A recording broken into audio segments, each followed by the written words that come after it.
Si vous suivez la chaîne YouTube, vous faites peut-être partie des 20 000 personnes à l'heure actuelle qui ont vu la vidéo Zendure. La marque m'a récemment contacté pour vous parler de leur partenariat avec l'UNESCO qui fête ses 80 ans et crée la Journée mondiale de l'ingénierie, mettant en lumière ce type d'avancée technologique qui, vous l'aurez compris, me passionne. Alors, elle me passionne non seulement parce que j'ai pu constater les progrès significatifs de ce type de dispositifs que sont notamment les batteries, les panneaux solaires qui sont à côté de moi, mais naturellement aussi le micro-onduleur, un kit composé de ce micro-onduleur SolarFlow 800, la batterie AB2000S et les deux panneaux solaires. Batterie d'une capacité, je le rappelle, d'environ 2 kWh.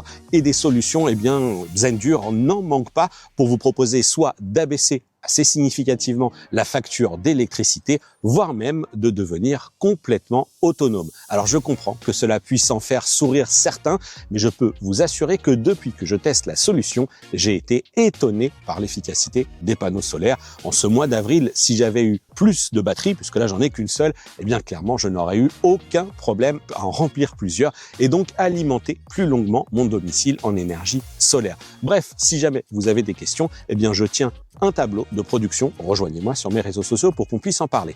Des progrès techniques indiscutables selon moi qui ont été rendus possibles grâce à des sociétés comme Zendure qui partagent donc avec l'UNESCO cette vision de l'énergie du futur ainsi que des engagements forts. En 2024, sachez-le, les utilisateurs de Zendure ont produit 13,17 millions de kilowattheures d'électricité. Et pour certains, ce serait une réduction de 20 à 30% sur la facture d'électricité. On se donne rendez-vous prochainement dans une vidéo qui permettra de faire un bilan sur ce kit. L'actualité en 2025 promet d'être forte pour Zendure qui envisage d'être une plateforme Clean Energy Tech. C'est donc à nouveau dans ce contexte du partenariat avec l'UNESCO et la Fédération des organisations de l'ingénierie et justement pour ces journées mondiales de l'ingénierie 2025 que cet acteur se présente comme un des acteurs de premier plan. Différentes actions seront mises en place durant l'année, notamment au siège de l'UNESCO à Paris, qui regroupe également les responsables gouvernementaux, des scientifiques, mais aussi les leaders de l'industrie et des organisations de l'ingénierie tels que Zendure, encore une fois, qui est d'ailleurs reconnu comme l'un des 80 leaders mondiaux en matière de développement durable.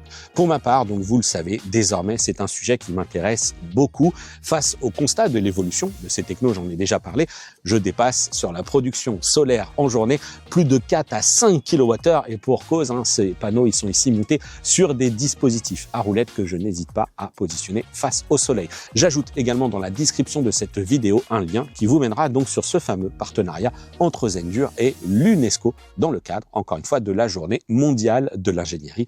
À bientôt.